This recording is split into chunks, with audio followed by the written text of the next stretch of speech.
नोरमा group, जो सोचता है वो करता है। आपके अपने सपनों का आशियाना। अपना किसान दल के नेता के राष्ट्रीय अध्यक्ष जयलाल सिंह कुशवाहा ने हाल ही में एक ऐसी पहल की जो बाकी नेताओं से अलग और बेहद जमीनी थी। चुनाव जैसे समय में जब सभी नेता मंचों पर बड़ी बड़ी बातें करते हैं, नारे लगाते हैं और केवल वोट पाने की सोचते हैं, तब जयलाल सिंह कुशवाहा सीधे आम लोगों के बीच, खासकर किसानों के बीच जाकर उनके दर्द को समझने की कोशिश कर रहे हैं। उन्होंने न सिर्फ मंच में भाषण दिया, बल्कि खेतों में जाकर, गांव में बैठकर किसानों की बात सुनी, उनके साथ समय बिताया और उनकी भाषा में उनसे संवाद किया। बिहार की बात करें तो यह एक ऐसा राज्य है जहां की 70 से 80% आबादी खेती पर निर्भर है। यानी यहाँ की अर्थव्यवस्था, समाज और जीवन शैली कृषि से जुड़ी हुई है। लेकिन जब सरकार की नीतियों को देखा जाए तो यह साफ होता है कि किसानों को नजरअंदाज किया जा रहा है। ना तो उन्हें फसल का सही मूल्य मिल रहा है, न समय पर खाद और बीज उपलब्ध हो पा रहे हैं और न ही सिंचाई की सही व्यवस्था हो पा रही है। जयलाल सिंह कुशवाहा ने जब किसानों से बातचीत की तो उन्होंने पाया कि किसानों का दर्द सिर्फ फसल से जुड़ी समस्याओं तक सीमित नहीं है, बल्कि उनकी समस्याएं बहुआयामी है। युवा किसान बेरोजगारी से परेशान हैं। उन्हें खेती में कोई भविष्य नहीं दिखता।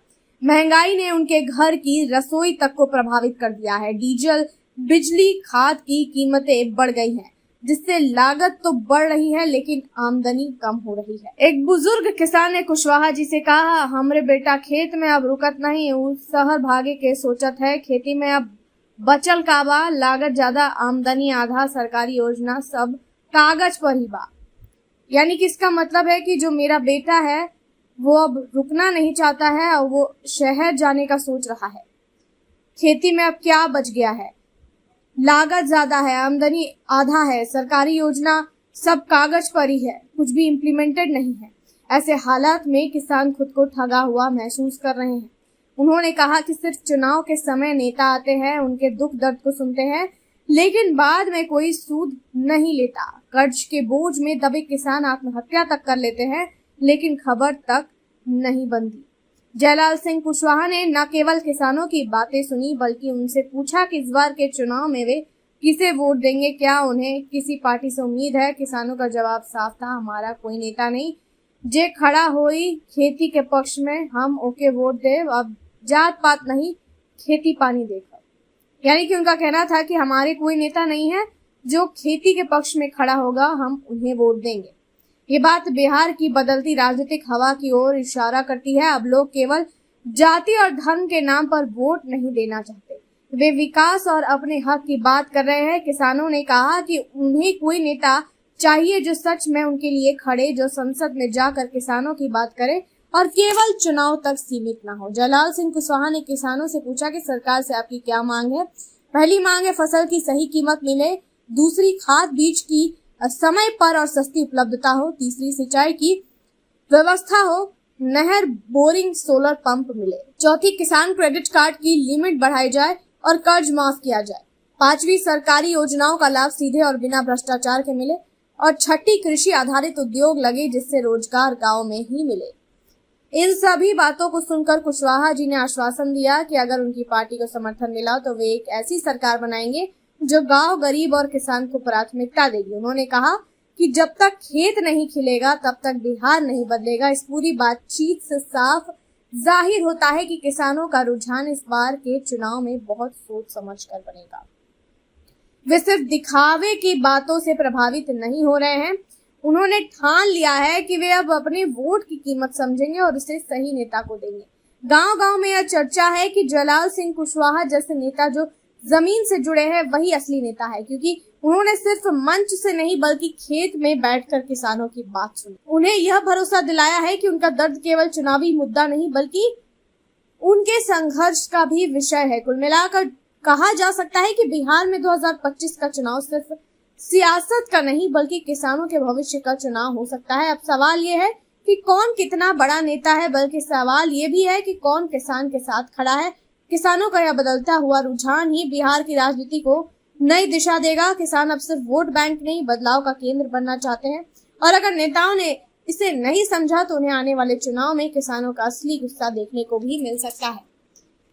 देखते हैं इस मामले में आगे और क्या कुछ अपडेट आता है। तब तक के लिए आप देखते रहिए भारत लाइव। कटिहार जिला जानते हुए और हम किसान नेता और नेता इसलिए बनना पड़ा, पार्टी भी बनाना पड़ा। अपना किसान पार्टी नाम से हम पार्टी बना लिए, जो किसानों की पार्टी है। अब तक किसानों की कोई पार्टी हम लोगों के नज़र में नहीं था। कांग्रेस बना तो कहा गरीबी उन्मूलन कर देंगे, और 52 में संविधान आया, सरकार में आया, और 65-70 तक हम लोग बिस्टी पहन के खेती किए, था ना बिस्टी पहनने सब राज्य में। हमको याद है वर्षा यदि क्या कहते ठंडा के समय में बिस्टी पहन के मजदूर काम करने आता था, ऐसे ऐसे छट करता काम करता था। अरे 30 साल 35 साल में गरीबी खत्म नहीं किया, तो हमरे लिए वो सरकारें नहीं बना। अब फिर दूसरा सरकार आया, ये बात कहा कि सर हम आपके लिए काम करेंगे। और 2014 में कहा कि सर हम क्या कहता है कि खेती की आमदनी को 1.5 गुना कर देंगे, नहीं हुआ। फिर 19 में कहा कि 2 गुना कर देंगे, नहीं हुआ। और फिर 24 में दोसर बात कह करके फिर बन गया। और फिर हम और फिर वही दशा है वही रहेगा। तो इसी बात के लिए पार्टी बनाना पड़ा। हम सही चीज़ में जानना चाहते हैं कि जनता की असल में जनता हमारी भलाई कहाँ है, क्या करने से हमारी भलाई होगी, यह हमको समझने का मौका नहीं दिया सियासतदारों ने, चालाक लोगों ने। हमको अपना किताब पढ़ना है और 12 महीने बाद परीक्षा दे के पास करना, ये हमको कभी बतेबे नहीं किया। वो अपना किताब पढ़ाया और 5 साल में वो पास वो हो गया। किताब अपना पढ़ाया और पास वो हो गया। हम जहाँ के तहीं रह गए। 5 साल में चुनाव हुआ, बीच में सब अपना बात पड़ा, जाति धर्म, बंगाल का क्या कहता है पाकिस्तान को मार देंगे, तो इंग्लैंड को दफा कर देंगे, कौन बात बोल करके एगो नया नेता आया है, वो कहता है कि हम बदलाव कर देंगे। कथी बदलाव करेगा, ये बात नहीं बोलता है, खाली बदलाव कर देंगे। 90 में भी कहा कि बिहार का परिवर्तन कर देंगे, लालू जी सब आए सत्ता में, कितना परिवर्तन हुआ सबको जानकारी है। लेकिन अपना परिवर्तन सबका हो गया। बिल्कुल। ये वो चीज़ देखिए कितना खराब चीज़ है अपने नेतागिरी में, कि जब नेता का समय आता है तो नेता बनने का मन बनता है चालाक लोगों को, पैसा वाले को, तो अपना फोटो बना करके और बांस में टांगना शुरू कर देगा। उसकी कितना शुरुआत कितना खराब है। बांस में टांग दिया, क्या कहता है पोल में टांग दिया, लग्गिल बना करके ऊपर गेट बना के वहाँ टांग दिया। माने वो भगवान का रूप लेके आता है। हम क्या करेंगे, आपका तकलीफ क्या है, ये जानने के लिए नहीं, खाली हमको चिन्ह लो नेता बना दो, हमको चिन्ह लो नेता बना दो। हमारा क्या तकलीफ है ये जानने की उस जरूरत नहीं है। ये खराब स्टार्ट है उन लोगों को नेता बनने का। हम बुधवा आदमी, फिसंडी आदमी, खेती में काम करने वाला आदमी, मेहनत करके दिमाग भी घट जाता है, कम हो जाता है, डेवलप नहीं करता है, और उसी के बात में आ जाते हैं। फिर जो बांस में टंगा हुआ नेता था उसको जिता दिए, और फिर बांसे देखते रहे। 5 साल बाद फिर वो बांसे में आवेगा, हमारे पास नहीं आवेगा। तो ये चलन खत्म हो, हमारा तकलीफ को जान करके हमारा नेता बने कि हमारा क्या तकलीफ है। हमारे घर में क्या कहता है खेती अच्छी नहीं होती है, खेती अच्छी होती है तो बाजार भाव नहीं मिलता है, बाजार ले जाने का हमको इतना दिक्कत होता है कि सबसे बिक जाता है सामान, और फिर उपज होता है। आज फसल लगाते हैं, कभी पशु नीलगाय खा गया, तो कभी आंधी तूफान में ख़त्म हो गया, कभी बाढ़ में ख़त्म हो गया। इसका उसको कोई चिंता नहीं है। न हम कभी उसको कहे कि भाई ये चिंता है हमारी, इस चिंता पर यदि आप कुछ करने वाले हैं तो आपको हम नेता बना देंगे, ये नहीं कहा। तो हम आप लोगों से ये चीज़ जानना चाहते हैं कि खेती जो अभी तक आप लोग किए, हम लोग के बाप दादा, हम भी किसान, हमारे हमको बाप को बारे में याद है कि बाप भी हमारे किसान थे, दादा को हम बच्चे थे तब देखे थे तो वो भी किसान थे, और उसके पहले भी सब किसान थे। इतना दिन की लंबा खेती करने के बावजूद भी बिटिया के शादी में या तो जमीन गिरवी रखना पड़ा और नहीं तो महाजन से लेना पड़ा। वही में सब काम हो गया, तो अंतिम में माइक वाले का भी बाकी रह गया, तो भाई देंगे बाद में, माइक बजा दो हमारे यहाँ। ये हालात हमारी है। तो इसके सुधार के लिए हम लोगों ने कभी कोई उपाय नहीं किया। इसका कारण क्या है कि खेती में आमदनी नहीं है बढ़िया। यदि साल में 3 गो खेती की, कहीं कहीं अपने आपके यहाँ तो 2 गो खेती होता है, हमारे यहाँ 3 गो खेती होता है।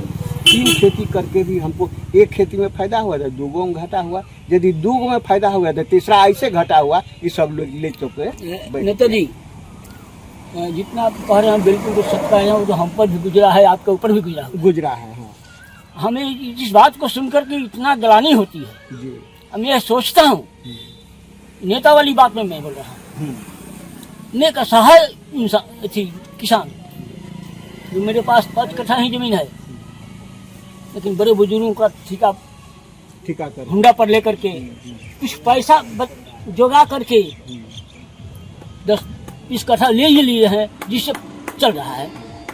बीज की बात है, खेती की बात जो आता नेता वो करता है, आप भी आकर कर रहे हैं, वो पीछे भी लोग किया है और करेंगे। हम लोगों को किसान को आगे बढ़ाने का सबसे पहला रास्ता है, एजेंडा बनाना होगा कि क्या तकलीफ है उसको, उस तकलीफ पर पहले ध्यान देना होगा। सबसे मेरा पहला तकलीफ है कि भारतीय राष्ट्रीय कृषि नीति बनाना। आज़ादी के 75 साल हो गया, सबके लिए नीति बना। 1966 में इंदिरा गांधी पहली बार प्रधानमंत्री बनी और 1967 में उद्योग नीति अपने देश में बन गया। आज उद्योग नीति है, हजार करोड़ का उद्योग है। यदि जल गया, धस गया, दह गया तो उसको 1000 करोड़ मिल जाएगा, कहा कि बीमा योजना चालू है। हमारा 10,000 करोड़ का फसल यदि दह गया, बांध टूट गया, बैरेज खत्म टूट गया तो हमारा 10,000 करोड़ का क्षति हो गया, हमको कुछ नहीं मिलेगा। जैसे आपको याद होगा कि कोसी में जो 2009 में जी हाँ जी, कुछ नहीं मिला लोगों को। तो कानून में हम आए नहीं, उद्योग नीति बन गया, कृषि नीति नहीं बना। यदि इंदिरा गांधी समझदार होती और इंदिरा गांधी किसान पर ध्यान दी होती तो भारत किसानों का देश था। पहले उसको किसान कृषि नीति बनाना चाहिए। कृषि नीति बनाने का क्या मतलब है, क्या मसौदा होगा? आपके सपनों को हमने सजाया है, ई होम्स पैनोरमा को हमने बनाया है। ई होम्स मेरा एक सपना था जिस पे मैं पिछले 4 साल से काम कर रहा था। हमने जो बनाया है वो सबने है माना। ई होम्स पैनोरमा में हो आपका भी आशियाना। और फाइनली हमने 2021 में इस प्रोजेक्ट को लॉन्च किया। बहुत लोग अप्रिशिएट कर रहे हैं कि पूर्णिया जैसे शहर में, बिहार के, एक तो बिहार की बात करें उसमें भी पूर्णिया जैसे छोटे जगह में इस तरह का लाइफस्टाइल देना, ये सुन के हम लोगों को बहुत अच्छा लगता है।